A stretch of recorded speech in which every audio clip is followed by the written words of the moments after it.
नमस्कार साथियों, आप सभी का स्वागत है हमारे एक नए अध्याय में। साथियों, आज हम बात करने वाले हैं यूजीसी नेट 2023 के पेपर के बारे में। जो तो 2023 में प्रश्न पत्र पूछे गए थे, वो प्रश्न पत्र के साथ हम शुरुआत करते हैं कि इसका आंसर क्या होगा। आप विस्तार से वीडियो को अगर विस्तार से पढ़ना होगा तो दोबारा से देख लीजिएगा। मैं शॉर्ट में आपको आंसर बताते हुए चलता हूँ। एक व्यवसाय के रूप में सामाजिक कार्य की शुरुआत 1899 ईस्वी में कहाँ हुई थी? तो ये होगा एड एम्स्टर्डम, एक देश है, वहां से हुई थी 1899 ईस्वी में सामाजिक कार्य की शुरुआत। दूसरा प्रश्न है, किसी सेवार्थी के सामाजिक अपक्रिया का समाधान प्राप्त करने के उद्देश्य से उसके साथ कार्यरत किसी सामाजिक कार्यकर्ता की समुचित भूमिका निम्नलिखित में से क्या है? तो ये होगा हमारा सहायक। तीसरे प्रश्न की बात करें हम, नेशनल सोशल वर्कर एक्सचेंज जिसकी रुचि विशेष तौर पर पेशेवर मानकों में थी, ने जिस व्यापक संगठन की स्थापना के आंदोलन का नेतृत्व किया था, उसका क्या नाम था? तो उसका नाम था, जिसने नेतृत्व किया था, उसका नाम था अमेरिकी एसोसिएशन ऑफ सोशल वर्कर। सबसे खास और सबसे इम्पोर्टेंट प्रश्न हमको लग रहा है जो पूछ सकता है इस बार, या कभी भी इसको घुमा करके दूसरे तरीके से पूछ सकता है, वो है चौथा प्रश्न। विश्व समाज कार्य दिवस प्रत्येक वर्ष मनाया जाता है मार्च के तीसरे मंगलवार को, यानी जो मार्च का महीना होता है उसका तीसरा मंगलवार जो होता है वो समाज कार्य दिवस के रूप में मनाया जाता है। एपिस्टेमी ऑब्लिक डिस्कोर्स सिद्धांत में किसने योगदान किया? तो माइकल फोकस।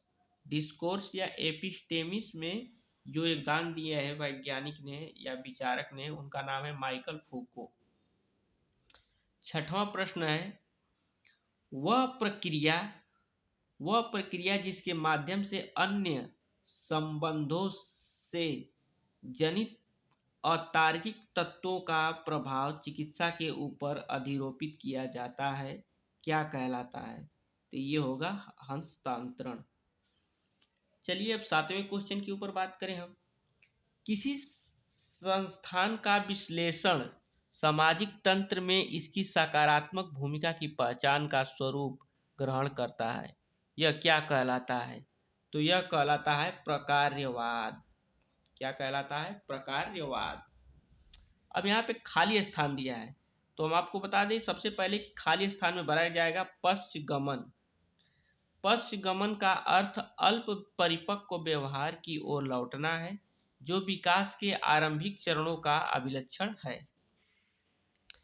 अब नेक्स्ट क्वेश्चन की बात करें हम, नौवां।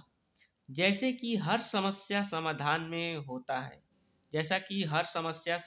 होता है, व्यक्ति कार्य प्रक्रिया का प्रथम चरण समस्या तथ्यों का पता लगाने और सुनिश्चित करना होता है। 10वां क्वेश्चन है, परंपरा से तार्किकता की ओर ऐतिहासिक परिवर्तन को मानवीय चिंतन के प्रबल स्वरूप के रूप में देखा गया है। निम्नलिखित में से किसने यह दृष्टिकोण दिया? तो यह दृष्टिकोण दिया था Mark Weber rationalisation of society में मार्क्स वेबर ने यह सिद्धांत दिया था कि परंपरा से तार्किक की ओर ऐतिहासिक परिवर्तन को मानवीय चिंतन के प्रबल रूप में देखा गया है। अब 11वें क्वेश्चन की बात करें हम, नेतृत्व की वह कौन सी शैली है जिसमें निर्णय लेने की प्रक्रिया में समूह के सदस्यों की प्रतिभागिता उच्च और नेता की प्रतिभागिता निम्न होती है? तो यह होती है हस्तक्षेपकारी। क्या होती है? हस्तक्षेपकारी। नेक्स्ट क्वेश्चन की बात करें हम 12वें क्वेश्चन के ऊपर। तो 4 श्रेणियां नामतः मूलभूत संरचनात्मक संचलनशील व परवर्णक में समूह प्रक्रिया के वर्गीकरण की पहचान किसके द्वारा की गई? तो यह हमारे होंगे डगलस ने 4 श्रेणियां नामतः मूलभूत, संरचना, संचलनशील और प्रवणक में समूह प्रक्रियाओं का वर्गीकरण की पहचान किसके द्वारा की गई थी? तो यह डगलस के द्वारा की गई थी। एक बृहद पद्धति के रूप में सामुदायिक संगठन का आशय निम्नलिखित में से क्या नहीं है? तो इसका आंसर होगा प्रयोगार्थ क्षेत्र। बाकी सब होंगे, प्रयोगार्थ क्षेत्र नहीं होगा। अब 14वां क्वेश्चन दिया है। 14वें क्वेश्चन की बात करें हम तो ये दिया है सामुदायिक संगठन में इनेबल यानी सहायक की भूमिका किस पर केंद्रित होती है? तो इसका सही आंसर होगा लोगों की उनकी समस्याओं को समझने और उनका विश्लेषण करने में मदद करना, लामबंदी की ओर बढ़ावा देना, सहयोग बढ़ाना और साझे उद्देश्यों पर ध्यान केंद्रित करना। अब बात करेंगे हम 15वें क्वेश्चन की। तो इसमें दिया है सामाजिक क्रिया को मोटे तौर पे माना जाता है। तो माना जाता है संयुक्त क्रिया। सामाजिक क्रिया को मोटे तौर पे क्या माना जाता है? तो होगा संयुक्त क्रिया। सामाजिक क्रिया में चेतना जागरण उपागम है। क्या है? जनता संगठन। जनता संगठन। अब अगले प्रश्न की बात करें हम 18वां क्वेश्चन 17वां क्वेश्चन, क्या माता पिता के साथ आपके संबंध मधुर हैं? तो यह प्रश्न किसका एक उदाहरण है? डगलस बैरल्ड प्रश्न का। इसके सही आंसर होगा डगलस बैरल्ड प्रश्न।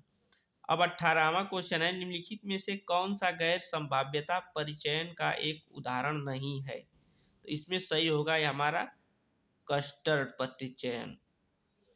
19वां क्वेश्चन हमारा दिया है कि निम्नलिखित में से कौन सा गुणात्मक अनुसंधान का एक प्रमुख पहलू नहीं है? तो इसमें सही होगा हमारा ऑप्शन चौथा, निगमनात्मक तर्क। अब दिया है निम्नलिखित में से कौन सा दो चरों के बीच प्रतिलोम संबंध बताता है? तो इसमें हमारा सही होगा एक चर बढ़ता है और दूसरा चर घटता है। प्रश्न क्या है कि निम्नलिखित में से कौन सा दो चरों के बीच प्रतिलोम संबंध बताता है? तो इसमें हमारा ऑप्शन होगा चौथा, एक चर बढ़ता है दूसरा चर घटता है। अब बात करेंगे हम 22वें क्वेश्चन की। किसने कहा था कि प्रशासन का अध्ययन व्यक्ति, पदार्थ तथा विद्यार्थी से संबंधित है? तो ये हेनरी फेयोल जी ने कहा था कि किसने प्रशासन का अध्ययन व्यक्ति, पदार्थ और विधि के से संबंधित है। परोपकारी अभिकरण कौन से कानून के अंतर्गत पंजीकृत होते हैं?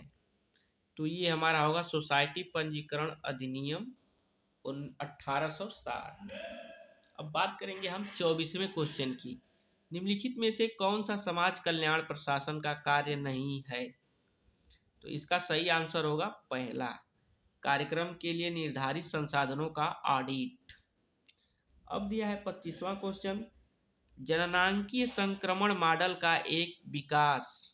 जननांकीय संक्रमण मॉडल एवं विकास की 5 अवस्थाओं के अनुसार भारत की स्थिति तीसरी है। कौन सा होगा? तीसरी। ये सबसे आसान क्वेश्चन है लेकिन सबसे परीक्षा में टफ भी बन जाता है जब नहीं आता है तब। 26वां क्वेश्चन, भारत में तृतीय पंचवर्षीय योजना का कार्यकाल कौन सा है? तो अब कंफ्यूजन खूब किया है, 63 भी दिया है, 62 भी दिया है, 61 भी दिया है, 60 भी दिया है। तो इस तरीके का क्वेश्चन कंफ्यूज करता है, तो कंफ्यूज मत होइएगा, इसमें होगा 61 से 66। अब ये उस समय का करंट अफेयर पूछा है, करंट अफेयर से रिलेट करके कि मानव विकास रिपोर्ट 2023 के अनुसार भारत की स्थिति कौन सी थी? तो उस समय के अनुसार 132 थी, लेकिन इस समय 142वीं हो गई है। सामाजिक विकास के जैविक मॉडल को किसने विकसित किया था? 28वां क्वेश्चन है। तो इसको विकसित किए थे यूरी ब्रॉन ब्रेनर ने। थोड़ा सा नाम विदेशी वैज्ञानिक है तो इनका नाम थोड़ा सा उस तरीके का है जिस तरीके से हम स्पष्ट रूप से बोल ना सके, लेकिन यूरी ब्रॉन ब्रेनर है। अब 29वें क्वेश्चन की हम बात करें तो 29वां क्वेश्चन हमारा अब बात करेंगे हम 29वें क्वेश्चन के ऊपर कि निर्धनता वित्तीय समस्या से बड़ी समस्या है। यह व्यक्तिक निरूपणता, प्रतिष्ठान और आत्मसम्मान की भी समस्या है। निरुत्साह पर अध्ययन करने के बाद यह कथन किसने कहा? तो यह कथन दिया था सेलिगमैन ने। 30वां क्वेश्चन है आजीविका के पर्याप्त साधनों हेतु मनुष्य पुरुषों और महिलाओं का समान अधिकार राज्य द्वारा अनुपालन किए जाने वाली नीति के सिद्धांतों में से एक है, जिसे आर्थिक न्याय प्राप्त किया जा सके। जिससे क्या किया जा सके? आर्थिक न्याय प्राप्त किया जा सके। इसमें होगा, याद रखिएगा, इसमें ये क्वेश्चन सही होगा। अब 31 नंबर क्वेश्चन दिया है कि वितरक न्याय का विधि शास्त्रीय सिद्धांत किस अनुच्छेद में निहित है? तो ये होगा 38। वितरक न्याय विधि शास्त्रीय सिद्धांत किस अनुच्छेद में निहित है? तो 38 और 39। 32 क्वेश्चन है सामान्यतः उद्देश्य परक प्रबंधन एमबीओ पद निम्नलिखित में से संबंधित है। तो ये किससे संबंधित है? 32 मल्टीपल स्टेप अप कंपनी के व्यापक लक्ष्य निर्धारित एवं मूल्यांकन कार्यक्रम। तो इस तरीके से हमारा ये 32 क्वेश्चन कंप्लीट हो गया। अब आएंगे हम 33 क्वेश्चन के ऊपर। निम्नलिखित में से मानसिक मंदन का प्रकार कौन सा नहीं है? मानसिक मंदन कौन सा नहीं है? नहीं अत्यल्प मानसिक मंदन जो है कि प्रकार नहीं है। बाकी सीमागत मानसिक मंदन, मध्य मानसिक मंदन, गंभीर मानसिक मंदन, ये सभी है। अब बात करेंगे हम 34 क्वेश्चन के ऊपर।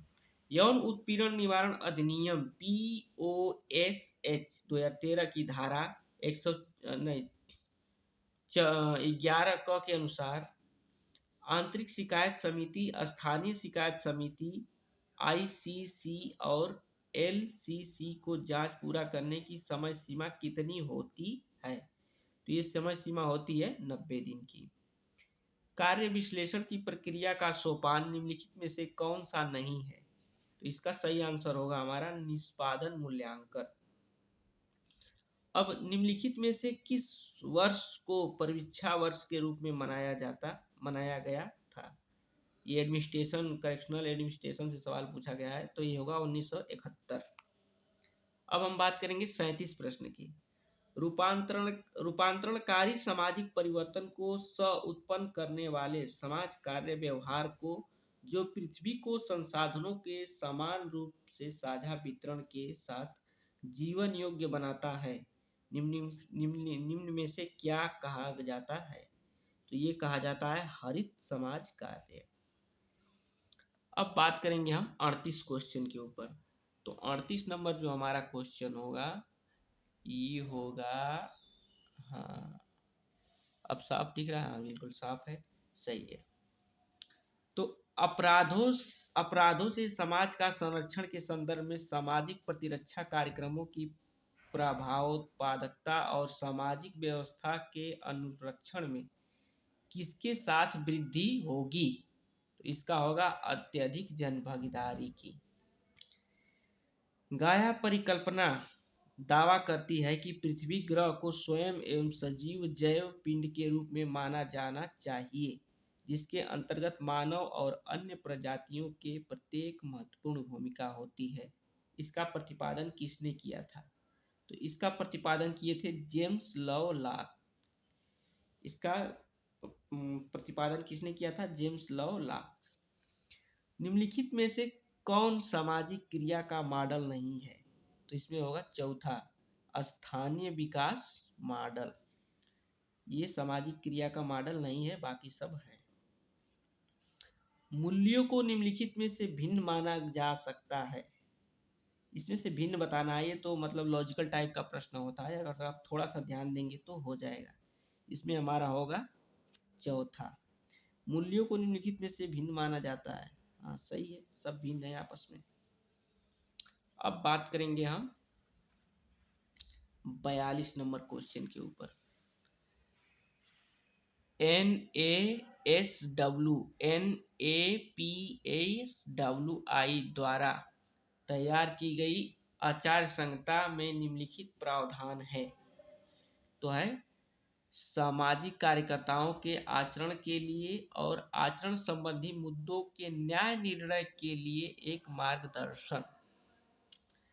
इस तो तो इसमें कई ऑप्शन, ये मतलब मल्टीपल चॉइस क्वेश्चन है, इसमें से कई मिला के एक बनेगा। तो इसमें होगा ए भी होगा, बी भी होगा, डी भी होगा। तो ए, बी और डी, इसमें ये तीनों होंगे, बाकी ये नहीं होगा।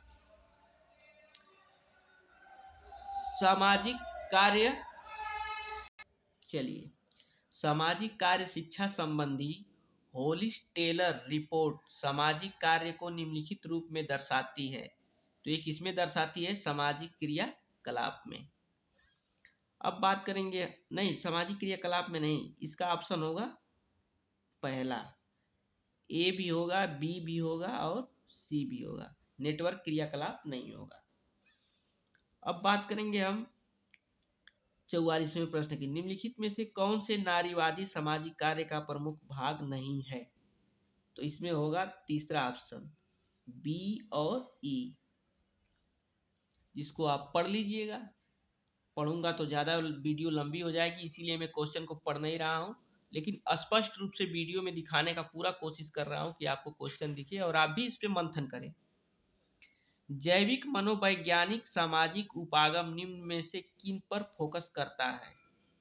तो ये फोकस करता है, इसका ऑप्शन सही होगा दूसरा, ए, सी और डी पर। ये तीनों पे जैविक मनोवैज्ञानिक सामाजिक उपागम निम्न में से इन पर फोकस करता है, ये तीनों पे। अब दिया है रक्षा, रक्षा युक्ति के उदाहरण कौन से हैं? तो इसका ऑप्शन, इसका विकल्प होगा ये, ए, बी, सी, ई। अब चयनवाद नहीं होगा। अब बात करेंगे हम 47 नंबर क्वेश्चन की, निम्नलिखित में से कौन से व्यक्ति कार्य के सिद्धांत नहीं है?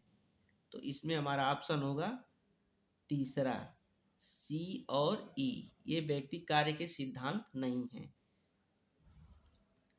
दुश्चिंता के फलस्वरूप निम्नलिखित में से कौन से व्यवहार सामान्यतः उत्पन्न होते हैं? तो इसका ऑप्शन सही होगा चौथा, जब दुश्चिंतन के फलस्वरूप आदमी गाली भी देता है, गाली गलौज की भाषा का उपयोग करता है, दुर्वचनों का प्रयोग करता है, चिल्लाता है और हंसता है, ये सभी होंगे। अब बात करेंगे हम 49 नंबर क्वेश्चन के ऊपर। अब हम बात करेंगे 49वें क्वेश्चन के ऊपर। सामुदायिक कार्य का महत्वपूर्ण घटक इस प्रकार है, लक्षित उद्देश्य, लक्षित जनसंख्या, लक्षित समुदाय के भीतर समूह, समुदाय के अनौपचारिक नेता। तो इसका ऑप्शन होगा ए। HY, नेक्स्ट क्वेश्चन है, HY सिद्दीकी द्वारा दिया गया समुदाय कार्य व्यवहार का सिद्धांत विशेष रूप से भारतीय संदर्भ में विशिष्ट उद्देश्यों का सिद्धांत, योजना का सिद्धांत, जन भागीदारी का सिद्धांत। तो इसका ऑप्शन होगा तीसरा। निम्नलिखित में से कौन से कथन अनुसंधान की जीवंत वृत्तांत पद्धति के बारे में सही है? तो इसका सही होगा तीसरा ऑप्शन, बी, सी, डी। सामाजिक विज्ञान अनुसंधान में प्रत्यक्षवाद उपागम के बारे में निम्नलिखित में से कौन से कथन सही है? तो इसका ऑप्शन सही होगा ये दूसरा, ए, बी और ई। चलिए, सामाजिक कार्य प्रशासन के संबंध में सही विकल्प को चुनिए। तो इसका ऑप्शन होगा ए, पहला, ए, बी और डी। जनता के दान लेने के लिए कल्याण संगठन से निम्नलिखित संविधिक अपेक्षा। तो इसका ऑप्शन होगा चौथा, ए, बी और सी। निम्नलिखित संप्रेषणीय विकास के उपागम हैं। तो इसका ऑप्शन हमारा होगा इधर लास्ट में, इधर दिया हुआ है। सामाजिक नीतियां हैं, सामाजिक नीतियां क्या क्या हैं? ए निदर्शन, मार्गदर्शन, सिद्धांत का समूह, एक एक कार्य योजना, सामूहिक रणनीति, यानी सभी हैं। पंचायती राज प्रणाली का मौलिक उद्देश्य क्या सुनिश्चित करना है? तो इसका ऑप्शन होगा दूसरा, बी, सी और डी। अब ये होगा परिवार न्यायालय अधिनियम 1986 के मुख्य उद्देश्य हैं। तो इसका मुख्य उद्देश्य है ए और बी। विवाह व परिवार संबंधी विवादों को सुलह को बढ़ावा देना, विवाह परिवार संबंधी विवादों को शीघ्रता पूर्वक समाधान करना, यही दोनों होगा। चलिए अब नेक्स्ट क्वेश्चन पे चलते हैं। तो संगठनात्मक न्याय के 4 प्रकार हैं। कौन कौन 4 प्रकार हैं? तो ये होगा विवरणात्मक न्याय, सूचनात्मक न्याय, और सी प्रक्रियात्मक न्याय, और डी अंतर्वैयक्तिक न्याय। निष्पक्ष प्रक्रिया न्याय नहीं होगा। अब बात करेंगे हम सुधारात्मक विन्यास सेटिंग में सामाजिक कार्यकर्ता में निम्न अतिरिक्त गुण भी होने चाहिए। कौन कौन से गुण होने चाहिए? सी होना चाहिए, डी और ई। इस तरीके से हमारा 61 क्वेश्चन तक। वही हम 62 क्वेश्चन की बात करें तो क्वियर थ्योरी निम्न में से किन कथनों का समर्थन करती है? तो इसका सही आंसर होगा बी, सी, डी। 63 नंबर क्वेश्चन होगा बाल अधिकारों से संबंधित ऐतिहासिक उपलब्धियां कौन सी है? तो इसमें हमारा ऑप्शन होगा तीसरा, ए, सी और ई। अब बात करेंगे हम 64 क्वेश्चन के ऊपर। जे अधिनियम व नियमावली के अनुसार परीक्षा अधिकारी के निम्न में से कौन कौन से कर्तव्य है? तो इसका सही ऑप्शन क्या होगा? तीसरा, ए, बी, डी, ई।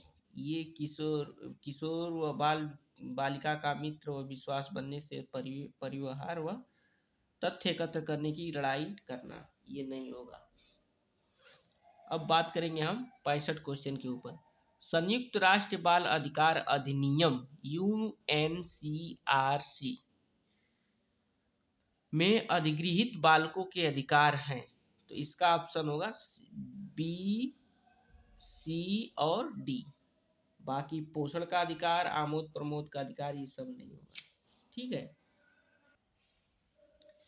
तो हम 66 नंबर क्वेश्चन की बात करें तो इसका होगा दूसरा, ए का होगा पहला, बी का होगा तीसरा, सी का होगा दूसरा, डी का होगा चौथा। अब 67 नंबर क्वेश्चन की हम बात करें तो इसका ऑप्शन होगा ए। जो पहला ए होगा उसका होगा तीसरा, बी का होगा चौथा, सी का होगा दूसरा, डी का होगा पहला। इस तरीके से इस क्वेश्चन के आंसर होंगे। आपको स्पष्ट दिख रहा है, आप पढ़ लीजिएगा। ए का होगा दूसरा, बी का होगा तीसरा, सी का होगा पहला, डी का होगा चौथा। तो इस तरीके से इसको मिला लीजिएगा।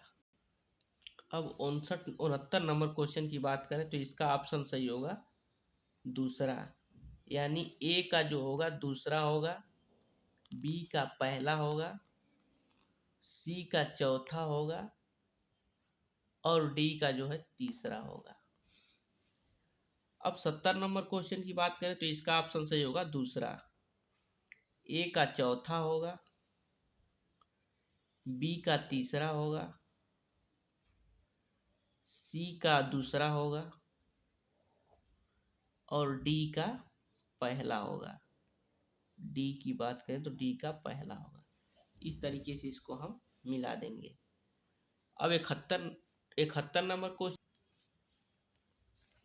नंबर क्वेश्चन की बात करें तो इसका ऑप्शन सही होगा तीसरा, ए का तीसरा होगा, बी का चौथा होगा, सी का पहला होगा, डी का दूसरा होगा। इस तरीके से यहाँ तक कंप्लीट करने के बाद आइए 72 क्वेश्चन को पढ़ते हैं।